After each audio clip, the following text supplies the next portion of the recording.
Shana Tova. I have a rabbinic confession for you all.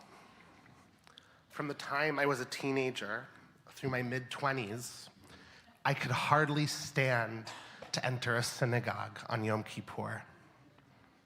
But it wasn't the fasting or the hours in synagogue that I minded. It was the liturgy, the prayers, the words we recite. As a young adult, I spent several rounds of the days of awe alone, in contemplation and in protest. Only in solitude could I process the year that was and anticipate the year to come. When I turned 25, I sought to change my relationship with Yom Kippur.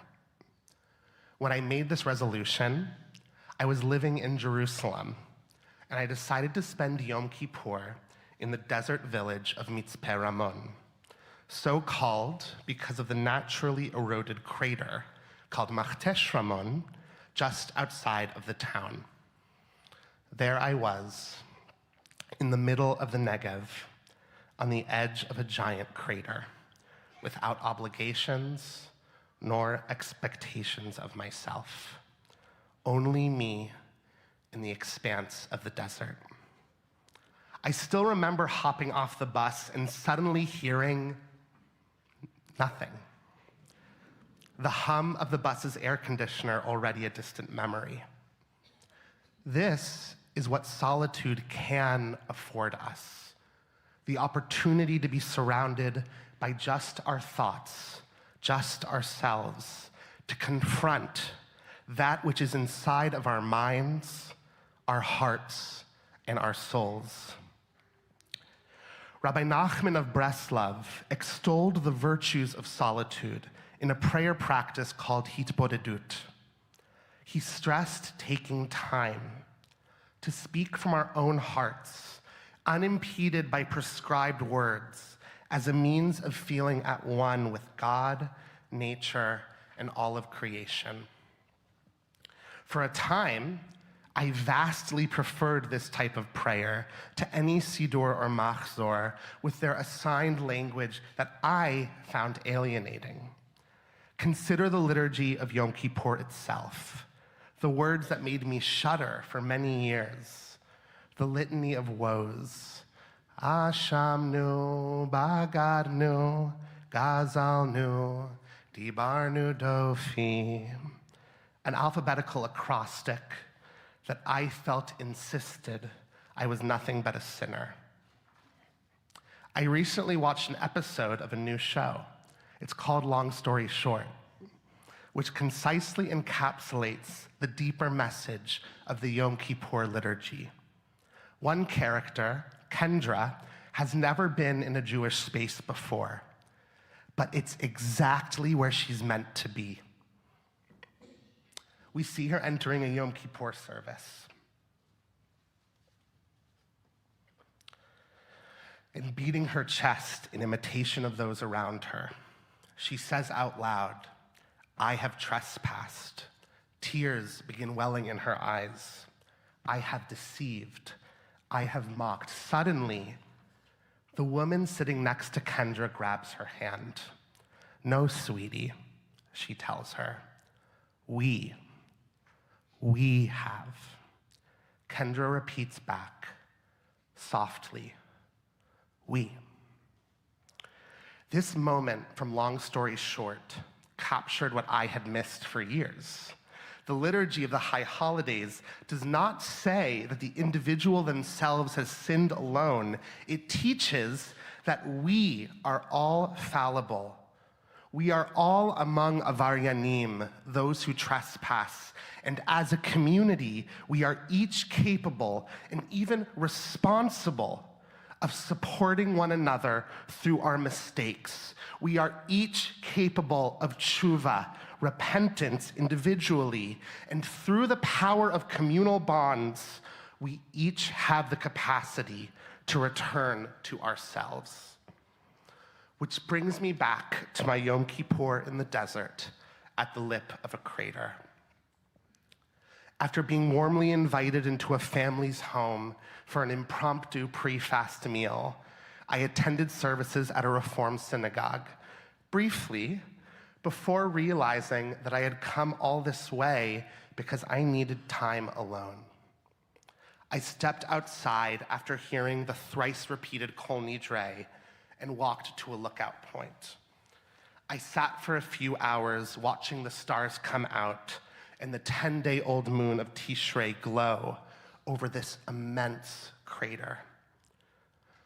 When I decided to head to sleep, I turned my back to the sky, to the crater, and walked towards the home I was staying in.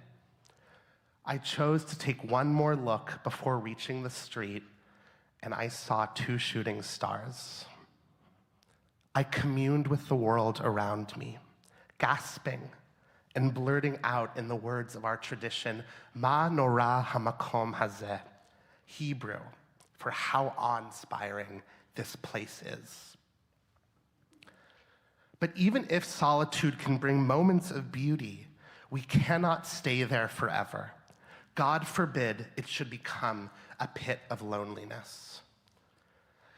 In the year 2000, the sociologist Robert Putnam wrote a landmark book about a decline of social capital in the United States. Social capital, what we might call a decline in social connection. This book is called Bowling Alone, and it feels prescient 25 years later, almost prophetic. No line in Bowling Alone strikes me more than the following. Civil engagement and social capital entail mutual obligation and responsibility for action. I think about the meal I was invited into right before fasting. The people who welcomed me felt responsible towards me simply because I was a temporary neighbor. And this act of kindness had a profound impact. The time with myself healed me, but that pre-fast meal in Mitzpeh Ramon was part of what made that Yom Kippur last. Putnam bemoaned rapidly eroding social capital in the United States, a disintegrating sense of connection, and he warned 25 years ago that it would lead to a rise in extremism, in violence, in a democracy far weaker than we could ever imagine. What Putnam called social capital, our sages call arevut, the Jewish value of shared responsibility. Yom Kippur's liturgy is a call for us to counter this erosion, to build our social capital by strengthening the call for we. And answering the liturgy's call, we can become the response. Here is how I am responding to this call. These are my vows. Here I am, in this moment, orienting myself towards working with other faith and wisdom traditions, grounding myself in Jewish community, reasserting my commitments as a Jew and as a newly ordained rabbi. Here I am, in a time when democracy is fragile, looking towards my immediate community for inspiration and towards the larger world for action, hoping that we can deepen our roots and build connections within our Jewish community. Here I am, preparing myself to practice not an inward-facing Judaism, but one that is expansive and allows us to work alongside others, investing in my own structures to support those who might not be able to do so themselves, not out of paternalism, but in response to a cry for help. Here I am. The great Rabbi Maimonides writes in his Mishnah Torah that all prophecy only comes from a place of hitbodedut, prayerful solitude. Ultimately, our tradition teaches this time spent in reflection lays the seeds for prophetic vision to prosper. In a few hours, we will read the book of the reluctant prophet, Jonah. Perhaps we remember him. Jonah flees God's call, hides, and finds himself in the belly of a giant fish. And alone, in hitbodedut, he takes his 3 days underwater to pray. At the close of his prayer, Jonah says to God, "As for me, with a voice of gratitude, I will do what I have vowed I will do." Jonah seems to have been transformed by his time in solitude. While he initially ran away from his task, he seems ready to do the work he has been charged to do. But the operative word here is seems. While he does go on to bring tshuva to the people of Nineveh, Jonah does nothing but complain about his success. It takes more than the best solitude to change our behaviors. More than just spending 3 days in the whale, or 1 day at a crater, or occasional time in community. Tshuva demands going out into the world, day in and day out.